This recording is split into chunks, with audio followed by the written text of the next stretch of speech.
brief overview of tax laws in Pakistan. So what is tax? Tax is a compulsory contribution which is made by the citizens in the exchequer to run the affairs of a country. Tax is a very important thing. Everyone has to contribute in the exchequer of, or government treasury, you can say. So we contribute in it, everyone. Some by direct taxation, by paying direct taxation, some by indirect taxation. So tax is a very compulsory thing. We cannot avoid it. It's a compulsory contribution. Tax is a price of civilization. Do you need a civilized society? Everyone needs a civilized society. We go abroad and we get impressed by them that they are very civilized. Their society is very civilized. What is civilized society? A society which is full of facilities. A society which has good, rather excellent educational system. A society where people have excellent health facilities. A society where is excellent judicial system. We call it civilized society. And you know, judicial system is very important. It's matter of Second World War. Winston Churchill, the Prime Minister of UK, he was sitting in his library enjoying his coffee and his cigar. And his advisors came to him and said, "Sir, we are on the verge of collapse. We are going to lose our country. There is bombardment in the country and we are going to lose our country." He asked only one thing at that time. These are the golden words of Winston Churchill. He asked, "Are courts working properly?" And his advisors said, "Yes, courts are working properly."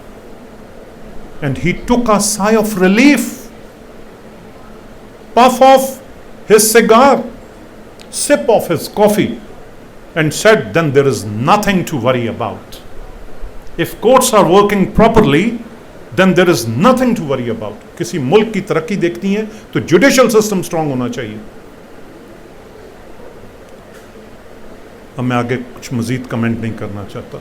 So judicial system is key to the success, key to success. Judicial system. Winston Churchill वहां कह रहा है, उसको कहा जा रहा है कि we are on the verge of collapse, हम बिल्कुल खत्म होने वाले हैं, और वो कह रहे हैं कोर्ट सही काम कर रही है, then there is nothing to worry about. So this is judicial system. This is importance of do we need civilized society? Health facilities हों, एजुकेशनल सिस्टम हो ऐसा कि लोग बाहर से हमें पढ़ने आए हमारे मुल्क में. वैसे वो ज़माना हमने भी देखा हुआ है. मैं गवर्नमेंट कॉलेज का पढ़ा हूँ. I am an old Ravian unions का सेक्रेटरी भी रहा हूँ. तो हमारे पास इतने फॉरेनर्स होते थे उस ज़माने में. मेरा ज़माना कोई बहुत पुराना भी नहीं है, लेकिन 85-86 आपके लिए तो पुराना ही है. 85-86 उस वक्त बहुत ज़्यादा फॉरेनर्स हमारे साथ पढ़ते होते थे गवर्नमेंट कॉलेज में. तो बहुत ज़्यादा लोग पढ़ने आते थे. फिर चीज़ें हालात ख़राब होते गए. Things are going from bad to worse. This is our problem. अल्लाह हमारे मुल्क को कामयाब करे और तरक्की दे, और इंशाल्लाह हम इसको बेहतर बनाएं. हम नहीं बनाना. So tax is a price of civilisation. Do you need a civilised society?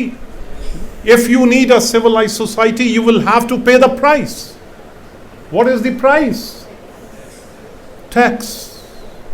We will have to pay the price. We will have to pay the tax.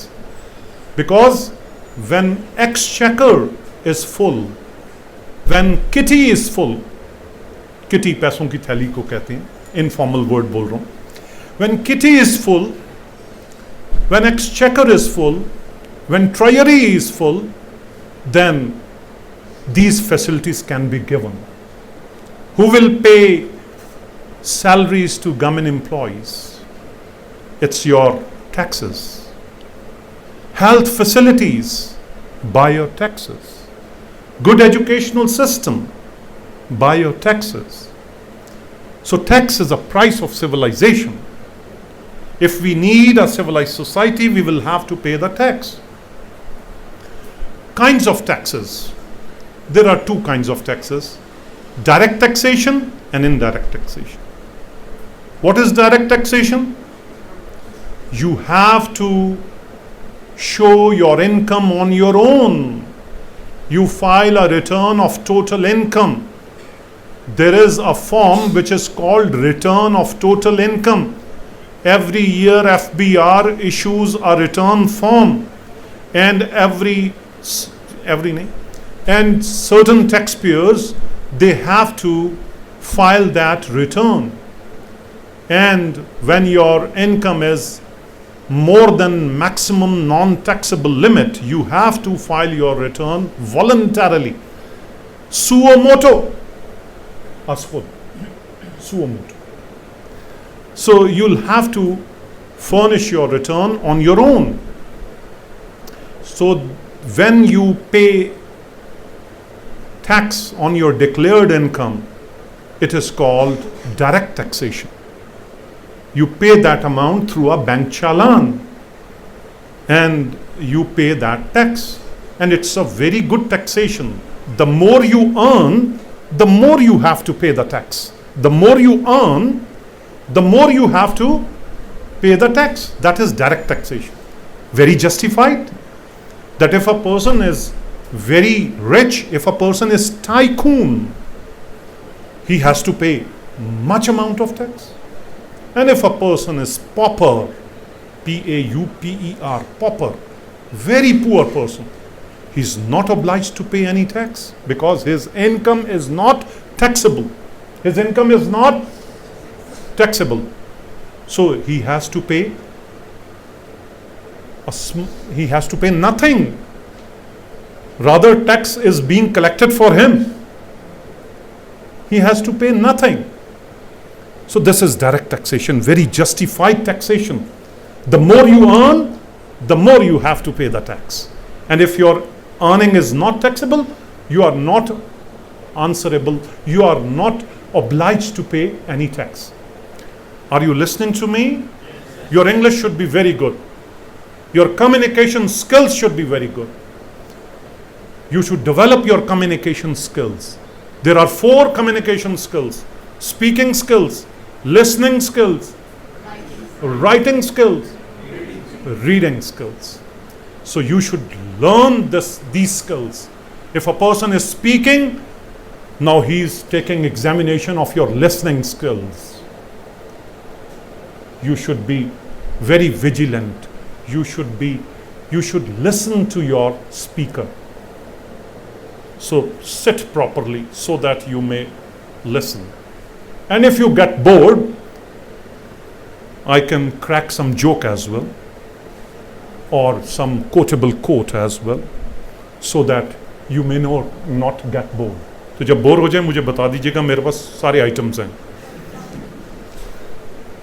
Quotable quotes भी हैं और जोक्स भी हैं, रिडल्स भी हैं, कुछ आपसे riddles भी पूछ सकता हूँ, और कोई शेर व शायरी भी कर सकता हूँ, सूफियाना भी और रोमांटिक भी. ओके, नहीं वो मतलब डिसेंट वाली.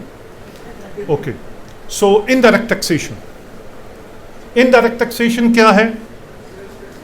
An extra amount is added with the prices of goods. Indirect taxation, what is indirect taxation? An extra amount is added with the prices of goods. This is called hidden taxation. You go for shopping in a departmental store, you purchase some articles, you are paying tax on it. Thank you, I'm grateful. You are purchasing some goods, a talcum powder, a perfume, a shampoo, मुझे ज़रूरत नहीं है वैसे. So you have to pay tax on it. You have to pay tax on it. It is hidden taxation. Price लिखी हुई है ऊपर plus tax. वो जो plus tax है, वो आपकी प्राइस में ऐड होके आपको देना पड़ रहा है. So that is indirect taxation. So everyone is paying tax. और जब डायरेक्ट टैक्सेशन किसी मुल्क में नहीं होगी तो फिर एफबीआर क्या करेगा? इनडायरेक्ट टैक्सेशन से टैक्स इकट्ठा करेगा ज्यादा, क्योंकि इनडायरेक्ट टैक्सेशन जो है इजीली कलेक्टेड है. उसका एक सबसे बड़ा फायदा क्या है? इनडायरेक्ट टैक्सेशन इजीली कलेक्टेबल है, एवरीबडी विल हैव टू पे. लेकिन इसका एक नुकसान क्या है? मैं इसको क्रूअल टैक्सेशन कहता हूं. क्रूअल टैक्सेशन, इसका brutal taxation. I call it brutal taxation, I call it cruel taxation. Y?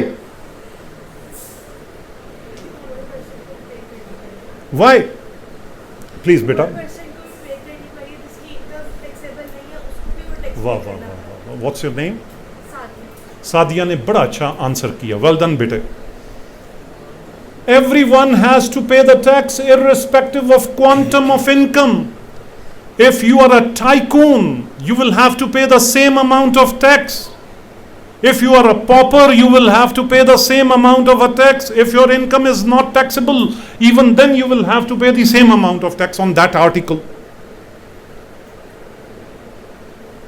So it's not good taxation. आम बंदा क्या कहेगा? ये टैक्स देके महंगाई बड़ी हो गई है, बड़ी महंगी चीजें मिल रही हैं. उसके लिए तो चीज महंगी हो गई ना, उसके लिए चीज महंगी हो गई. वो हिडन टैक्सेशन, छुपी हुई टैक्सेशन उस पे हो रही है. वो डायरेक्ट टैक्स भी दे रहा है एक बंदा और इनडायरेक्ट टैक्स भी दे रहा है. मल्टीपल टैक्सेशन होती है. तो इसलिए direct taxation is healthy taxation. Indirect taxation is brutal taxation, cruel taxation. खजाना तो भर जाएगा इससे, लेकिन not in a justifiable manner. जिसको टैक्स देना चाहिए वो देता नहीं, जिसको नहीं देना, जिसको ज्यादा देना चाहिए वो दे नहीं रहा, और जिसको टैक्स जिस पे लगना ही नहीं चाहिए वो दे रहा. सो इसलिए इनडायरेक्ट टैक्सेशन, दो तरह से टैक्सेस इकट्ठे किए जाते हैं, direct taxation and indirect taxation. कुछ इंपॉर्टेंट टर्म्स भी बता दूं, ये भी आपको पता होना चाहिए ताकि आपके सामने कोई बोले तो आपको पता होना चाहिए. टैक्स एवयन, एवयन का मतलब फरार. Tax evasion means evade.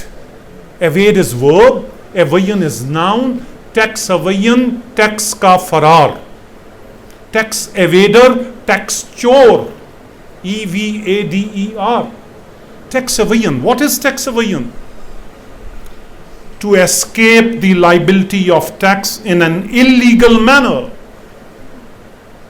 To escape the liability of tax in an illegal manner. You are getting bored. Don't get bored. Nothing is interesting if you are not interested.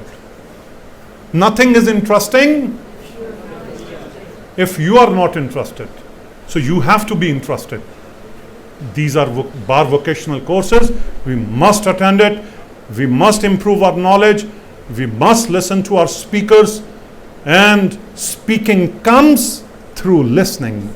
बोलना कैसे आता है? स्पीकर को सुन के. जब हम इस तरह से मैं अपनी, I don't want to blow my own trumpet, मैं अपनी तारीफ नहीं करना चाहता, लेकिन अच्छे स्पीकर्स को जब हम सुनेंगे, मेरे जैसे को नहीं, अच्छे स्पीकर्स को जब आप सुनेंगे तो it will improve your listening skills, it will enhance your knowledge. मैंने बड़े लेक्चर्स बार में जाके सुने हैं, सीनियर लॉयर्स को सुनता था, उनसे सवाल करता था, इंग्लिश में सवाल करने की कोशिश करता था. मेरे दोस्त मजाक उड़ाते थे कि अभी तुझे आए हुए 6 महीने हुए हैं तो तू ये इतना, मैं परवाह नहीं करता था. ये चीज़ें आपके कॉन्फिडेंस को एनहांस करती हैं. लेक्चर्स सुना करें बार में जाके, जब आप मेंबर बन भी जाएंगे इंशाल्लाह. बहुत सारे हैं बीच में और बहुत सारे नहीं हैं, वो बार वोकेशनल कोर्स अटेंड करके बनेंगे इंशाल्लाह. सो ये लर्निंग का अमल साथ जारी रहना चाहिए. सारी ज़िंदगी लर्निंग करनी चाहिए. और मैं भी जाके घर में पढ़ता हूँ, बुक्स पढ़ता हूँ, और टीवी के अच्छे प्रोग्राम्स देखता हूँ, लर्निंग करता हूँ, टीवी से सीखता हूँ. लोग कहते हैं टीवी बुरी चीज़ है. No, it's your usage which can make the things bad और गुड. दौलत बुरी चीज़ नहीं है, उसका इस्तेमाल अच्छा और बुरा हो सकता है, उसका हसूल अच्छा और बुरा हो सकता है. तो इसलिए लर्निंग होनी चाहिए, ये आपकी ज़िंदगी का एक हिस्सा होना चाहिए. Your qualification ends somewhere. Your qualification ends but learning never ends. Learning, the more you know, the more you learn, the less you know. जितना ज्यादा आप जानते हो उतना ज्यादा आपको मालूम होता है, आप उतना ही कम जानते हो, उतना ही कम इल्म है। और न्यूटन ने कहा, sir Isaac Newton, all my life I have been playing on the pebbles on the seashore. मरने लगा न्यूटन, जब उसकी एंडिंग हो रही थी तो उस वक्त उसने एक कोटेशन कही, golden words, all my life I have been playing on the pebbles on the seashore and ocean of knowledge lies ahead. मैं अपनी सारी जिंदगी एक साहिल समुंदर पर खड़ा रहा और समुंदर पे जो पत्थर होते हैं गोल पत्थरों के साथ ही खेलता रहा, और अभी तो मैं इल्म के समुंदर के अंदर दाखिल भी नहीं हुआ कि मेरी मौत वाक़या हो गई। ये कौन कह रहे हैं? Sir Isaac Newton. कितने बड़े लोग थे, हमें थोड़ा सा आ जाए हम कहते हैं मेरे से कोई बहस ना करे, मुझे सबसे ज्यादा आता है। दानिश्वर वो है जो ये जानता है और खूब जानता है कि वो कुछ भी नहीं जानता। हाँ, लीगल अवेयन of tax, well done. So legal अवेयन इज कॉल्ड टैक्स। लॉयर्स ने कहा ना, ये अवेयन का वर्ड ये अच्छी बात नहीं है, किसी टैक्स कंसल्टेंट को कहो आप लोगों को एवयन सिखाते हो। उन्होंने कहा नहीं, एवयन नहीं, जायज़ तरीके से भी टैक्स लाइबिलिटी कम की जा सकती है, उसे टैक्स अवॉइडेंस कहेंगे। क्या कहेंगे? Tax avoidance. और कुछ लोगों ने कहा अवॉइड भी अच्छा लफ्ज नहीं है। ये क्या बात हुई? Avoid, tax planning, tax to manage one's tax affairs within legal framework so that his tax liability may be minimized. बेटा मेरी बात समझ आ रही है? Is there any language barrier? No, there should not be any language barrier. All legislation is in English, so you should improve your English.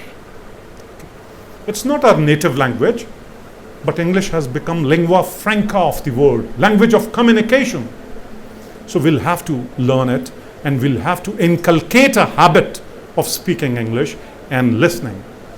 Okay, so there are two terms. One is tax evasion and the other is tax avoidance, and third one you can say tax planning. Tax avoidance and tax planning, same meaning. Tax evasion, when you escape the tax liability in an illegal manner, which is not allowed, which is not legitimate. And tax avoidance or tax planning, when you plan the tax affairs within legal framework,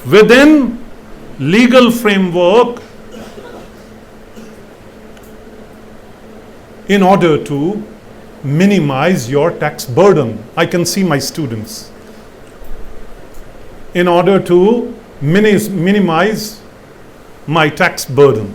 In order to, मैंने उससे भी confirm कर लिया, ये और भी शायद हूँ, मुझे नहीं. I'm in this profession of teaching. I'm for the last 27 years, mashallah. So my students are very eminent lawyers now, mashallah. So tax evasion, tax avoidance, tax planning. Tax evasion illegal, tax avoidance, tax planning legal. Tax year and its types. I'm not going to discuss every definition, but I'm going to discuss. मैंने अभी आपसे जो पहले कुछ बातें की हैं वो आपने भुलानी नहीं है. Honestly, सारी जिंदगी का निचोड़ आपको बताया. और अगर इस प्रोफेशन में आपने रहना है तो बस सारी जिंदगी पढ़ते रहना है साथ. ये पढ़ाई लिखाई वाला प्रोफेशन है, बड़ा अच्छा प्रोफेशन है, साफ सुथरा, जबरदस्त.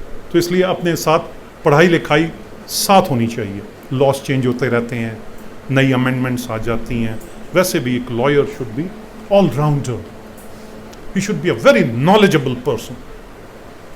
So tax year and its kinds. What is tax year? The period for which tax is calculated is called tax year. The period for which tax is calculated, in which nahi, the period for which tax is calculated is called tax year. And there are three types of tax years. This is a special term. This is an exclusive definition for this subject. कुछ definitions हैं जो सिर्फ इस subject के लिए हैं, उन्हें कहते हैं exclusive definitions. So this is an exclusive definition for this subject. ये और किसी subject के लिए नहीं है. Tax year. The period for which tax is calculated is called tax year. It has three types: normal tax year, special tax year, transitional tax year. Normal tax year is a period starting from 1st July and ending on 30th June. Normally starting from 1st July and ending on 30th June. It may start after 1st July, it may, but it will always end on 30th June. 1st July से start होता है, 30th June से end होता है. एक बंदा अपने tax का हिसाब, जो माली साल का हिसाब, जो टैक्स का हिसाब देता है, वो 1st जुलाई से 30th जून तक देता है. और जहां वो एंड होता है वो उसका टाइटल बन जाता है, वो उसका टाइटल बन जाता है. तो वो मसलन tax year 2024, it means period starting from 1st July 2023 ending on 30th June 2024. तो ये बन जाता है tax year. Normal tax year starts from 1st July normally, ends on 30th June. Normally मैं क्यों कह रहा हूँ, एक बंदे ने अपना बिजनेस ही पहली बार स्टार्ट किया है और उसने बिजनेस ही मार्च में स्टार्ट किया, तो उसका पहला टैक्स ईयर तो फिर मार्च से स्टार्ट होगा और 30th June में एंड हो जाएगा. तो इसलिए ये हमेशा 30th June पे एंड होगा. वैसे tax year is a period, normal tax year is a period generally starts from 1st July and ends on 30th June always. So this is normal tax year. And then special tax year. Special tax year is a special period starting from any date which may be prescribed by FBR. FBR prescribe करती है कि भाई इन business के लोगों के लिए, इन categories के लिए ये पीरियड यूँ होगा. मसलन इंश्योरेंस कंपनी अगर अपनी रिटर्न देगी तो वो अपना हिसाब देगी कैलेंडर ईयर से. उनका टैक्स ईयर होगा 1st January to 31st December. तो it is a special tax year. तो स्पेशल टैक्स ईयर जो है वो FBR कुछ कैटेगरीज के लिए अलग से बना देता है, which is not normal tax year, which is special tax year.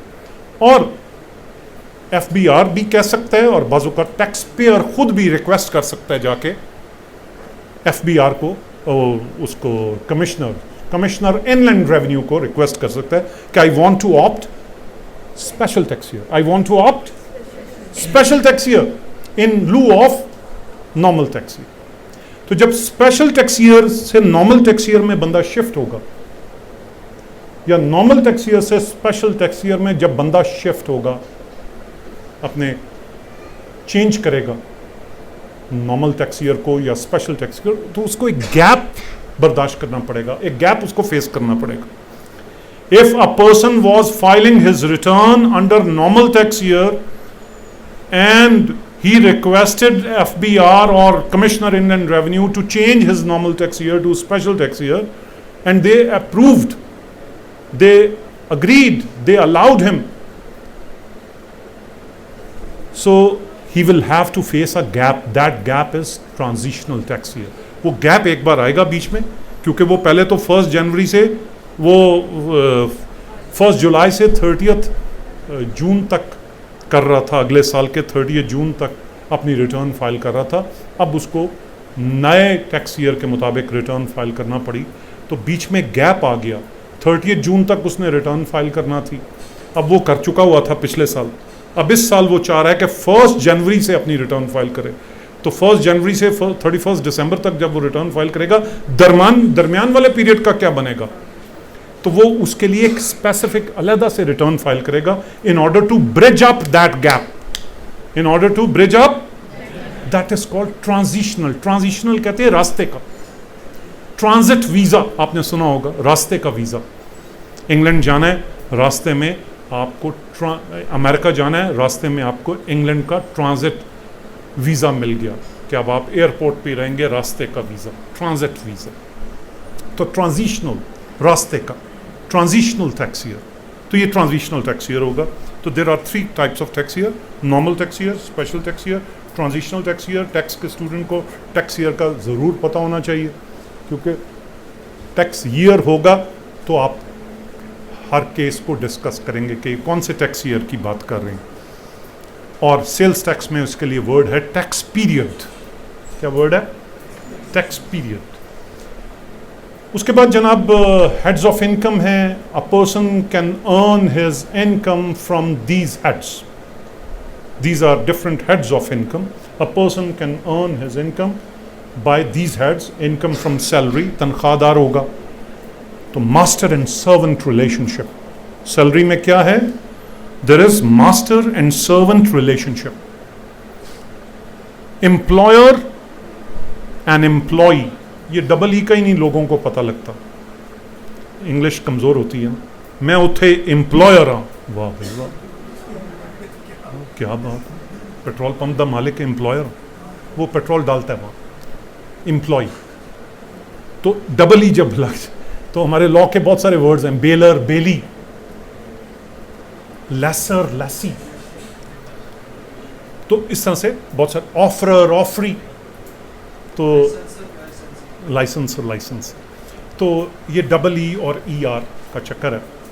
तो इसलिए income from salary, what is salary? In salary there is a relationship of master and servant.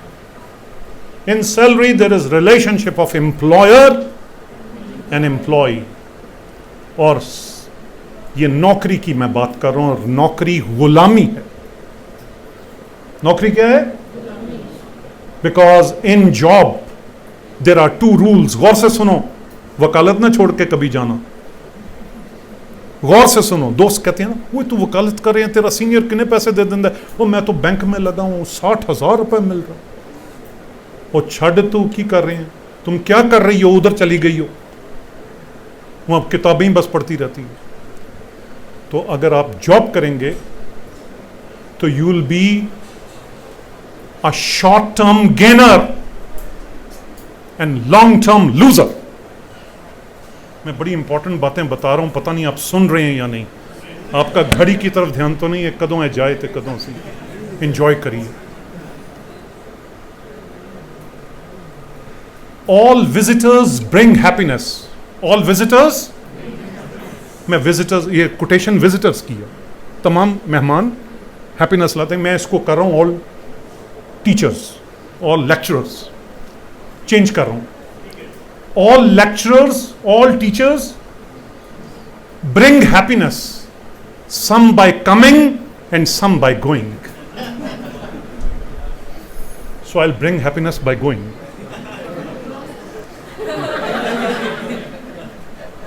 उनकी बिल्कुल तवज्जो नहीं थी, सारी मोबाइल की तरफ तवज्जो थी। उन्होंने कहा यस बिल्कुल। All teachers bring happiness, some by coming, so I'll bring happiness by thank you, thank you। going भी आया, आवाज आई। और उस्ताद मां से भी ज्यादा बढ़ जाता है, उस्ताद मां से भी ज्यादा, क्योंकि मां एक बच्चे को सुलाती है, उस्ताद सारी क्लास को सुलाता है।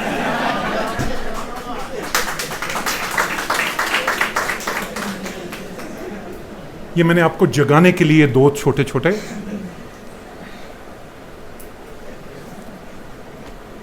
और एक बच्चा अपनी माँ से, यार मुझे आइंदा से शायद बुलाई ना कि लतीफ़े सुना जाता। एक बच्चा अपनी माँ से मासूमियत से पूछता है कि माँ मैं इतना बड़ा कब हो जाऊँगा कि आपको बताए बगैर भी कहीं जा सकूँ? तो माँ ने एक बड़ा दिल छू लेने वाला जवाब दिया, बेटा इतना बड़ा तो तेरा बाप भी नहीं हुआ। ये मेरी स्टोरी नहीं है, वेरी इंटेलिजेंट स्टूडेंट्स।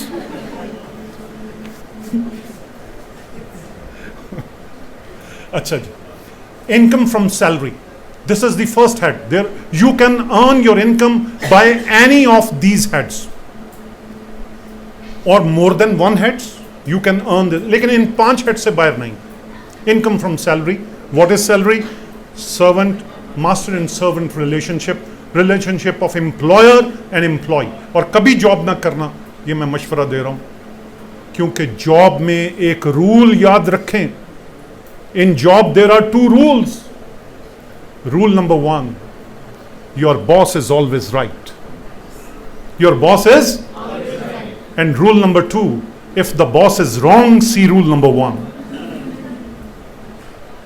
क्योंकि जॉब गुलामी है और वकील आजादी का नाम है. You will be self-employed. आपका अपना दफ्तर होगा, आप सीखेंगे कुछ देर, अपने सीनियर से सीखेंगे. आपका बेल शायद हो रही है किसी, अच्छा, आप सीनियर से सीखेंगे, लेकिन फॉर अ स्पेसिफिक टाइम, 3 साल 4 साल, then you will be having your own office and you will be self employed. You will be self employed. वकील किसी का मुलाजिम नहीं होता. वकील किसी का, मैं आगे नीचे नहीं, मैं नीचे होके बोल रहा था आगे. अच्छा, वकील किसी का मुलाजिम नहीं होता, लेकिन एहसास जिम्मेदारी मुलाजिम से कहीं ज्यादा होता है. एहसास जिम्मेदारी मुलाजिम से कहीं ज्यादा होता है. अच्छा, जी जी जी प्लीज.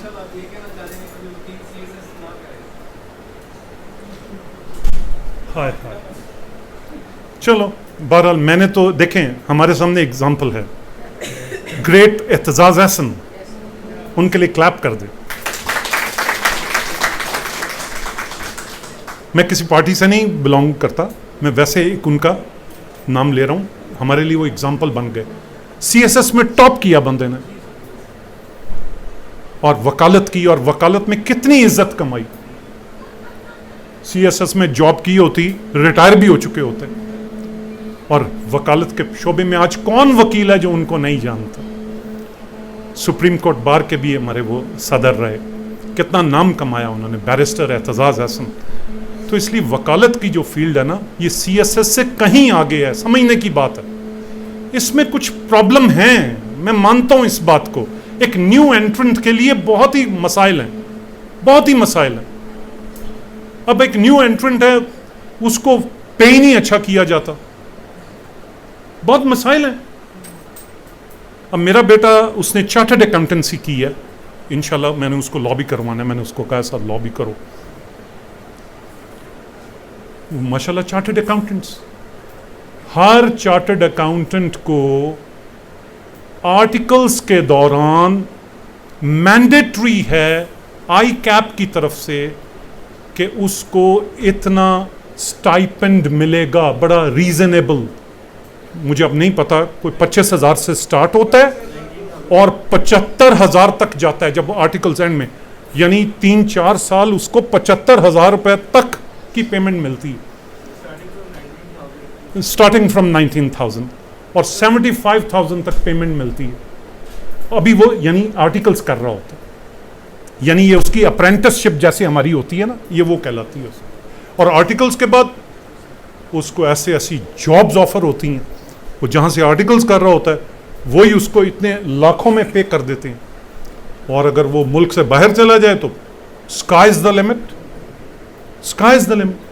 तो इस प्रोफेशन में जो लॉयर है ना, जो जूनियर लॉयर है, जो उसके पहले 2-3 साल हैं, 4 साल हैं, वो बड़े चैलेंजिंग है उसके लिए. मैं इस बात को समझ सकता हूँ, वो उसके लिए बहुत चैलेंजिंग है, जिसकी वजह से बहुत सारे बच्चे उन 3-4 सालों में ही भाग जाते हैं, वो भाग जाते हैं. तो ये मैं इस बात को समझ लूँ. लेकिन अगर कहीं वो सब्र कर लें और वो कहीं इसको सही तरह से, इस प्रोफेशन को सीख लें, बार रूम में नहीं आके बैठना, सिर्फ रिक्वेस्ट है जी, रिक्वेस्ट है जी, रिक्वेस्ट है, ये करें ज़रूर, ये हमारा हिस्सा है, पॉलिटिक्स में ज़रूर हिस्सा लेना है, मैं ये नहीं कह रहा, लेकिन पहले वकील तो बन जाओ. तो अपने सीनियर को सुनो, अदालतों में जाओ, देखो कैसे केस कर रहे हैं वो, कैसे वो केस को तैयार करते हैं, उनसे सीखो. कोई ना भी सिखाए तो सीखो, सीखना आपने है. ओके, सो सीएसएस नहीं, वकालत, CSS में 60 साल में रिटायर हो जाएगा, वकालत में कोई रिटायरमेंट की एज नहीं है। My father passed away at the age of 86 और लास्ट डे भी यूनिफॉर्म में थे, सेल्फ रिलायंट थे, कभी किसी के आगे हाथ फैलाने की जरूरत नहीं थी, अल्लाह रहम करे, कभी किसी बच्चे से मांगने की जरूरत नहीं थी, बच्चों को देते ही थे। ये है वकील, 90 साल का भी हो जाए कमा रहा है। रिटायर्ड आदमी 60 साल में घर बैठ जाता है। वकील की कोई रिटायरमेंट की एज नहीं है। वकील जितना पुराना होता है उतना गोल्ड हो जाता है। Old is honestly no CSS। अच्छा, अल्लाह ताला आप सबको कामयाब वकील बनाए, बहुत नामवर और बहुत अच्छा और बहुत अच्छे इमेज वाला। जी ये बड़ा ओवर क्राउडेड प्रोफेशन, मेरा ख्याल है मेरा एक लेक्चर इस पे ही होना चाहिए था। 2-3 दिन मुझे बुलाते, अच्छा नहीं कोई बात, असल में घर में बोलने का मौका नहीं मिलता, तो नहीं, मेरा मतलब बिजी होता हूँ ना। तो income from salary, income from salary पहला जो है हेड है। दूसरा हेड है income from property. You have any property, you have any shop, you have any office, you have any house, you rented that house, you rented out that house. जो बंदा rent out करेगा वो landlord कहलाएगा। Lady है तो land lady, और जो rent पे लेगा tenant. So this is your rental income. इसका हेड है इनकम फ्रॉम प्रॉपर्टी। ये दूसरा हेड है, बंदा इनकम फ्रॉम प्रॉपर्टी कमा सकता है और उस पर वो टैक्स देगा। इनकम फ्रॉम बिजनेस, बिजनेस और प्रोफेशन। जब हम बिजनेस की डेफिनेशन पढ़ेंगे तो बिजनेस में प्रोफेशन भी आ जाता है। एक डॉक्टर अपना क्लिनिक कर रहा है तो वो इनकम फ्रॉम बिजनेस के हिसाब से रिटर्न देगा। एक लॉयर जब अपना अलग से ऑफिस बनाएगा तो इनकम फ्रॉम बिजनेस के हिसाब से रिटर्न देगा, क्योंकि business includes profession, business includes profession. Income from capital gains, आपका कोई कैपिटल था वो गेन कर गया, आपका प्लॉट था उसमें इंक्रीज हो गई, एप्रिसिएशन हो गई। एप्रिसिएशन मीन्स एक तो तारीफ होती है और एक इंक्रीज इन वैल्यू, और इसका उलट डेप्रिसिएशन। तो एप्रिसिएशन हो गई तो वो जो एप्रिसिएशन है वो कैपिटल गेन है। इसी तरह आपने कहीं इन्वेस्ट किया हुआ था तो वो भी एप्रिसिएशन हो गई। तो कैपिटल गेन जो है ये इनकम फ्रॉम कैपिटल गेन है। और इनकम फ्रॉम अदर सोर्सेज, जो इन चारों हेड्स में नहीं आएगा वो इनकम फ्रॉम अदर सोर्सेज में आ जाएगा। मसलन एक नॉन प्रोफेशनल राइटर ने बुक लिख दी तो उसको जो रॉयल्टी मिली वो इनकम फ्रॉम अदर्स में आ जाएगा। एक प्राइज बॉन्ड निकल आया किसी बंदे का तो वो इनकम फ्रॉम अदर्स में आ जाएगा। एक बंदे की लॉटरी निकल आई तो ये विंड फॉल इनकम कहलाती है, गैर मुतवक्को आमदन। विंड फॉल, आंधी, आंधी का कोई पता नहीं होता कब आ जाए, तो विंड फॉल इनकम है ये। तो विंड फॉल इनकम जो है ये इनकम फ्रॉम अदर सोर्सेज है। डिविडेंड इनकम, आपने शेयर्स खरीदे हुए थे, शेयर्स पे जिनके शेयर्स थे उन्होंने आपको डिडक्ट करके पैसे आपको वो आपकी वो जो इनकम थी वो आपको भेज दी, तो वो डिविडेंड कहलाती है। Company earns two kinds of profit, one is retained by the company and one is distributed among the shareholders. So the income which is distributed among the shareholders is called dividend income. Dividend, तो dividend income is income from other sources.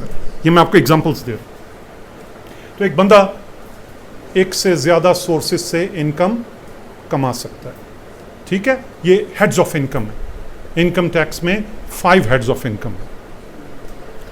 Who should furnish the return voluntarily? एक तो return हर उस बंदे को furnish करनी पड़ेगी जिसको notice आ जाएगा। If commissioner inland revenue serves you a notice upon you, furnish your return of total income. In my opinion you should furnish your return. तो आपको अपनी रिटर्न फर्निश करना पड़ेगी, चाहे वो इनकम आप समझते हैं आपकी रिटर्न बनती थी या नहीं बनती थी। आपको रिटर्न जरूर फर्निश करना पड़ेगी, चाहे वो निल इनकम की हो। आपका माई इनकम इज निल, लेकिन रिटर्न जरूर फर्निश करना पड़ेगी। इनकम इज निल, या these are my expenditures by income is my income is nil and these are my expenditures which are borne by my father। वो फादर का नेशनल टैक्स नंबर लिखना पड़ेगा, बताना पड़ेगा कि मेरे फादर मेरे एक्सपेंसेस बर्दाश्त कर रहे हैं। He is a tax payer, he is a filer, he pays my expenses, so he is a breadwinner, I'm not। वो कफील हैं, bread winner, I am not, so I am not. तो इसलिए निल income भी हो सकती है, या बिलो टैक्सेबल लिमिट की इनकम भी हो सकती है। इसको हम कहते हैं बीटीएल की रिटर्न। क्या? BTL, below taxable limit. ये वो है जो बुक्स में नहीं लिखी हुई चीजें। बीटीएल की रिटर्न फाइल कर दें आप। क्यों? क्योंकि my income is not taxable, I will have to file a return of BTL, below taxable limit. In BTL you are not suppose to pay any tax because your tax is not crossing the limit which is maximum non-taxable. There's a maximum non-taxable limit. तो who should furnish the return voluntarily? किन किन लोगों को voluntarily अपनी return furnish करनी है? Every person whose income is more than maximum non-taxable limit, he must furnish his return on his own suo motu, ईमानदारी के साथ। यहाँ लोग जमा ही नहीं कराते, इतना कमाते हैं, टाइकून्स हैं, रिटर्न ही नहीं देते, रिटर्न ही नहीं देते, या रिटर्न देते हैं तो उसमें एक्चुअल इनकम नहीं शो करते। ये एक बहुत बड़ी प्रॉब्लम है हमारे साथ। जी बेटे, it's a crime, it's a dishonesty, it's dishonesty, it's crime. You are not showing your true income and you are expecting a civilised society. एक तरफ हम चाह रहे हैं सिविलाइज्ड सोसाइटी और दूसरी तरफ हम रिटर्न में भी इनकम शो नहीं कर रहे प्रॉपर। अव्वल तो रिटर्न ही नहीं दे रहे, और अगर दे रहे हैं तो रिटर्न में इनकम शो नहीं कर रहे प्रॉपर। और अगर उनसे पूछा जाए तो वो कहते हैं जी हम क्यों दें टैक्स, वो ऊपर खाने वालों के लिए छोड़ दें टैक्स। तो they have their own arguments. तो ऐसा नहीं करना चाहिए, हमें अपने हिस्से की क्षमा जलानी चाहिए। It is better to light a candle than to curse darkness. It is better to light a candle than to curse darkness. अंधेरे को कोसने से बेहतर है अपने हिस्से की क्षमा जला लो।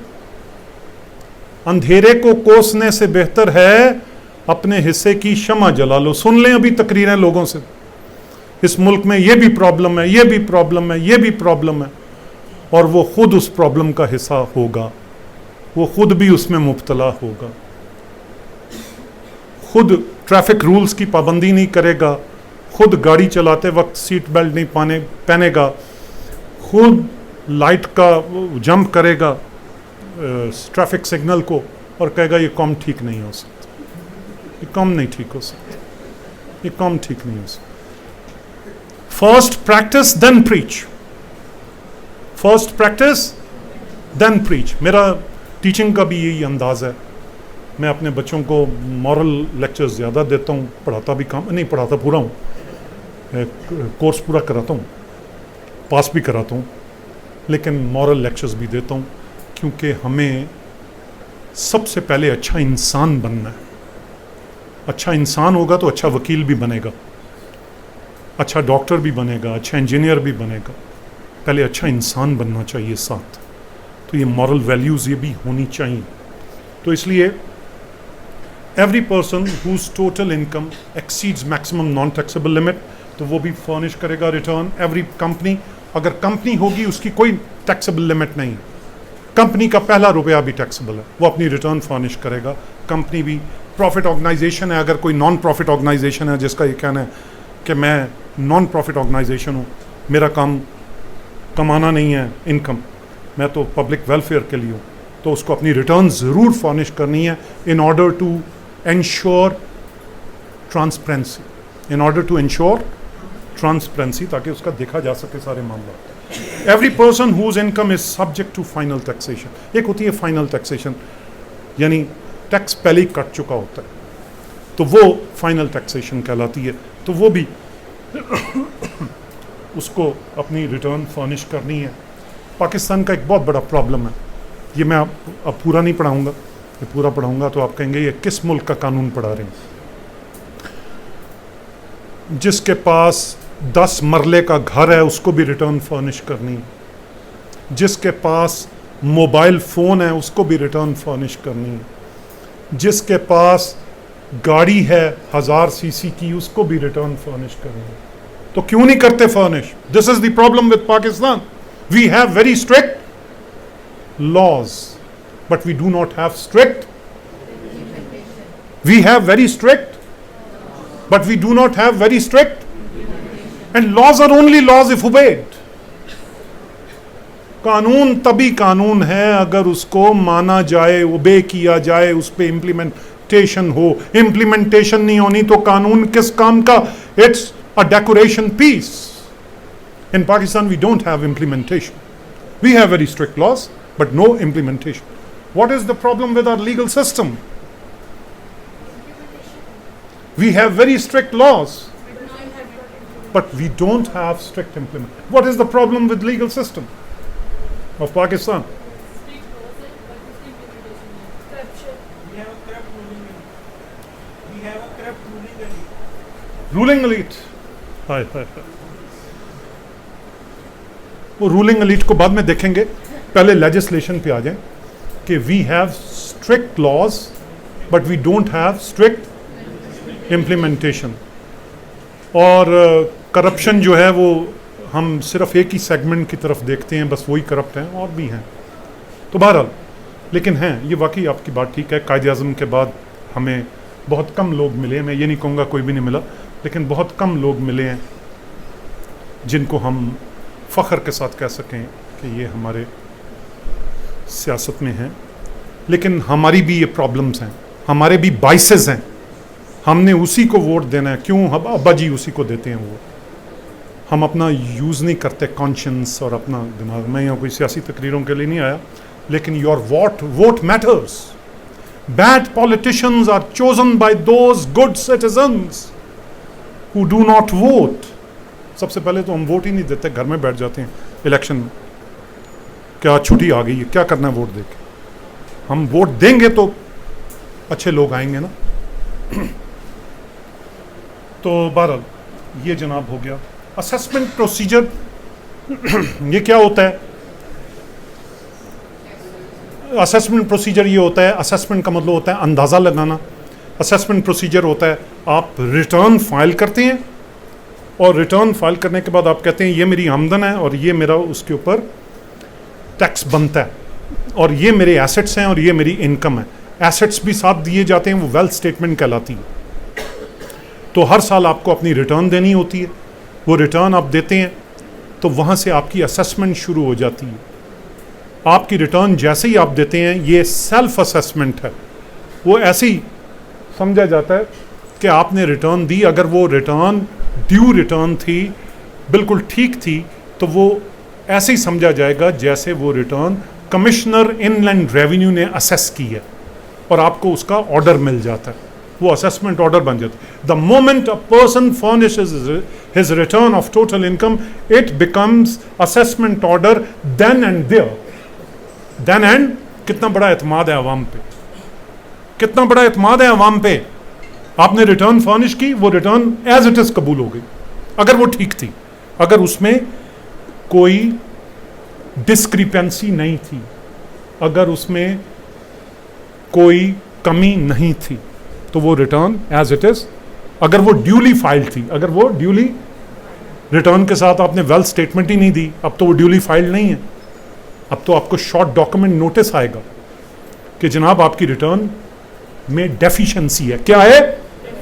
तो आप अपनी वो डेफिशिएंसी पूरी करेंगे। लेकिन अगर आपने नहीं की तो आपकी रिटर्न एज इट इज कबूल हो जाएगी। फिर आपका सवाल होना चाहिए एज इट इज कबूल हो जाएगी तो what is the check and balance? तो check and balance is audit. Where accounting ends, audit starts.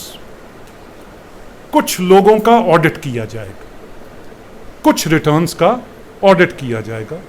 वो ऑडिट पैरामेट्रिक भी हो सकता है और वो ऑडिट बैलेट के जरिए भी हो सकता है, वो ऑडिट हो सकता है।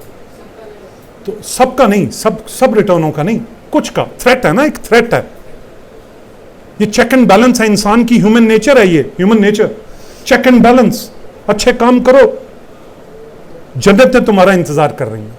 इंसेंटिव, इंसान है ना, इंसेंटिव और रिवॉर्ड में क्या फर्क है? CSS, incentive and reward. You are fond of CSS। वैसे मैं CSS के इंटरव्यूज भी लेता हूं, लीगल साइड को कवर करता हूं। इंसेंटिव और रिवॉर्ड का फर्क क्या है? आपकी प्रेपरेशन देख लूं जरा, हैं?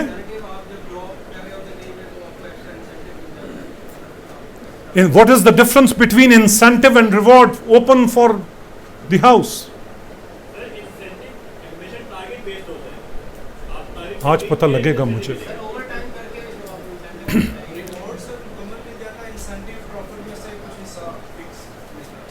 वकीलों, मैंने आपसे सवाल पूछ लिया, incentive and reward, what is the difference? किसी टास्क की परफॉर्मेंस के साथ जो बेनिफिट्स मिलते हैं उसको इंसेंटिव बोलते हैं, और जो टास्क की कंप्लीशन पे जो ह्यूज बेनिफिट मिलेगा उसको रिवॉर्ड बोलते हैं। Incentive is given before performance. Reward is given after performance. Incentive is given before performance. जो स्टूडेंट टॉप करेगा उसको गाड़ी दी जाएगी। What is this? नहीं यार, इंसेंटिव अभी मिली तो नहीं। जो स्टूडेंट टॉप करेगा उसे गाड़ी मिलेगी। What is this? और मिल गई इस बच्चे को क्योंकि इसने मुझे पानी पिलाया। तो ये क्या है? रिवॉर्ड। गाड़ी जब मिल गई, जब मिलनी अभी मिली नहीं, इंसेंटिव। तो अल्लाह ने हमें इंसेंटिव दिया है और डिसइंसेंटिव दिया, जन्नत और दोज़ख। अच्छे काम करो, जन्नतें तुम्हारा इंतजार कर रही हैं, और बुरे कामों से बचो, अपने अहलो अयाल को और अपने आप को बुरे कामों से बचाओ, और ताकि तुम दोज़ख का ईंधन न बन सको। तो अल्लाह ताला ने दोनों चीज़ें दिखा दी कुरान की आयतों में, इंसेंटिव और डिसइंसेंटिव। तो ये इंसेंटिव होते हैं। क्या मैं बता रहा था, इंसेंटिव मैंने क्यों यूज़ किया, क्या वर्ड यूज़ किया था मैंने? इंसेंटिव क्यों वर्ड यूज़ किया था? कुछ बता रहा था।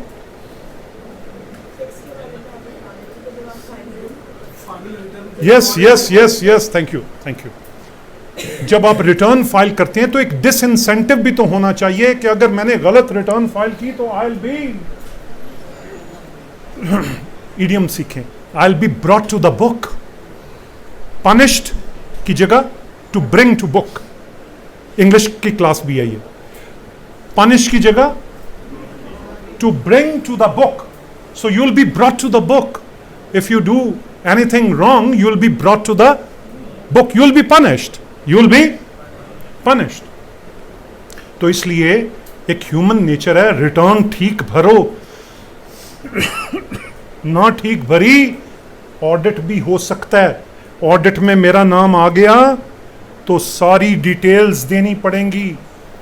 मुझे बुला लेगा अफसर और कहेगा घर के तमाम डिटेल्स लेके आओ, घर के तमाम एक्सपेंडिचर्स लेके आओ, बच्चों की फीसों का रिकॉर्ड लेके आओ, पासपोर्ट की कॉपियां भी लेके आओ, पता लगे सारा साल कहाँ कहाँ सैर करते रहे हो, ताकि हम तुम्हारी इनकम को असेस कर सकें। अब तुम्हारा नाम ऑडिट में आया, अब हम देखते हैं, मुकम्मल हिसाब किताब करेंगे, जांच पड़ताल करेंगे, scrutiny.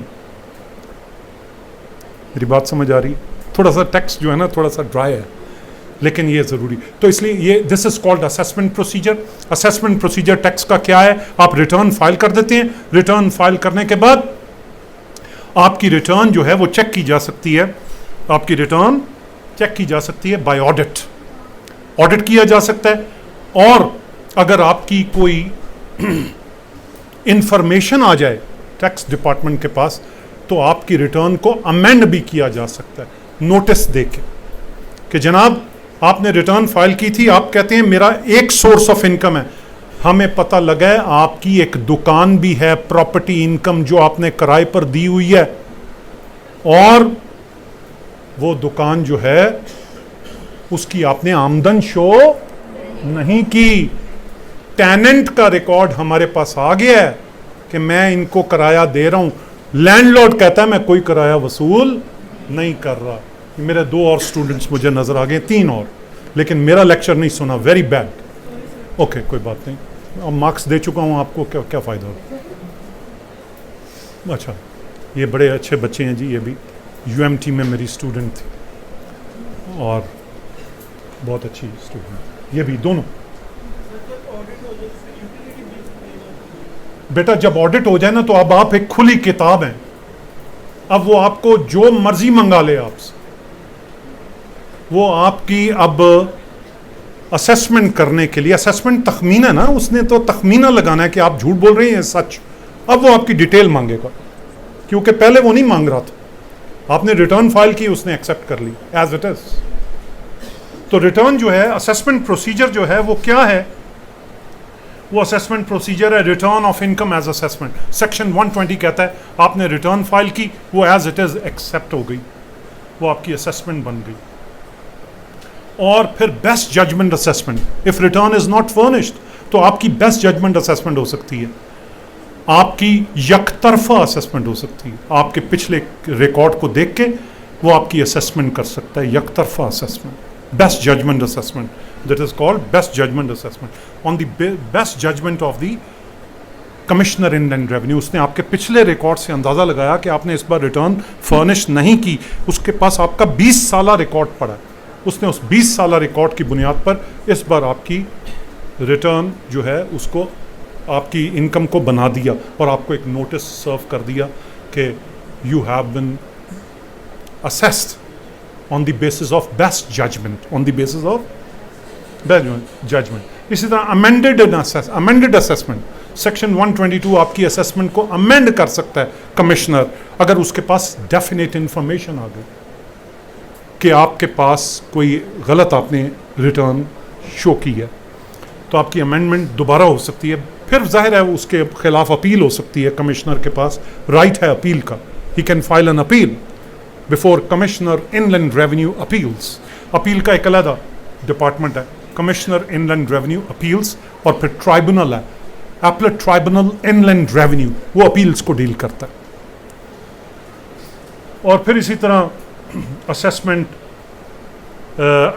In certain cases of assessment after decision of an appeal, appeal एक की थी आपने, अपील में कमिश्नर ने आपकी असेसमेंट में कुछ अमेंडमेंट कर दी, तो अब नया फैसला होगा कमिश्नर इनलैंड रेवेन्यू की तरफ से, वो इस सेक्शन में, सेक्शन 124 में वो फैसला करेगा। और असेसमेंट ऑफ डिस्प्यूटेड प्रॉपर्टी, कोई डिस्प्यूटेड प्रॉपर्टी है, आपकी प्रॉपर्टी में डिस्प्यूट चल रहा था, टाइटल का झगड़ा था, 2 रिश्तेदार थे, 2 भाई थे, उनकी किराए की आमदन आ रही थी, लेकिन एक भाई कह रहा था ये मेरी प्रॉपर्टी है, दूसरा कह रहा था मेरी प्रॉपर्टी, टाइटल का झगड़ा सिविल कोर्ट में चल रहा था, तो उसकी सारी जो टैक्स लाइबिलिटी है वो पेंडिंग करते जाएंगे, और जब वो झगड़ा कंप्लीट उसका रिजॉल्व हो जाएगा तो फिर उसकी असेसमेंट कर दी जाएगी अंडर सेक्शन 125। ये डिफरेंट असेसमेंट प्रोसीजर है। सर मैं अब कितनी देर है मेरे पास है? अच्छा जी, कितने बजे तक मुझे? 15 मिनट्स।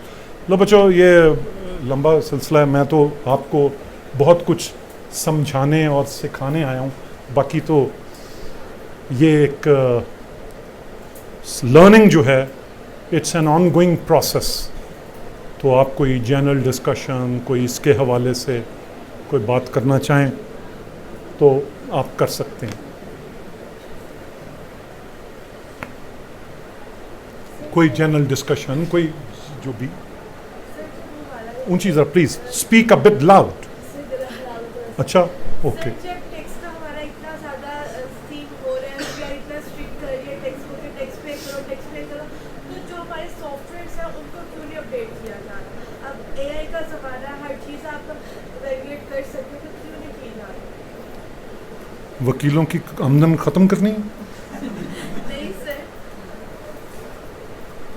ऐसी बातें नहीं करते। नहीं, वाकई ये बात ठीक है कि there is always a room for improvement, और ये ऐसे हैं सॉफ्टवेयर्स मौजूद हैं कि इसमें एक अगर टैक्स पेयर चाहे तो सेल्फ हेल्प ले सकता है, अपना खुद कर सकता है उन सॉफ्टवेयर्स के साथ।